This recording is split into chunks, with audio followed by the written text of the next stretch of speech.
Being summer, this was probably the biggest issue that any golf course can have, is not being able to run the irrigation system. Without having a pump, without having an irrigation system, we had to find other ways, getting help from the city, borrowing trucks, tanks, filling them up from fire hydrants to get out and get water on our greens. Cross Creek Golf Club is a 27-hole facility in Decatur, Indiana. We take care of about 140 acres. And it's spread out over about 7,000 yards. I was trying to run through our sprinkler program, what to water fairways, tees, greens, and I kept getting a restart code on the computer.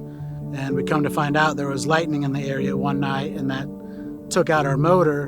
And as soon as they lifted it out, we saw that one of the turbines was broken down at the bottom. Without a good running pump, I'm not able to run the water on the course, which means the greens are going to get very hard and start to brown out, start to go dormant.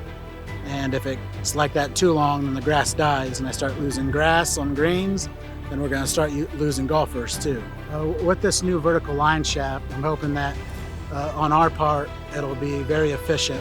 We have a lot of area to cover with 27 holes.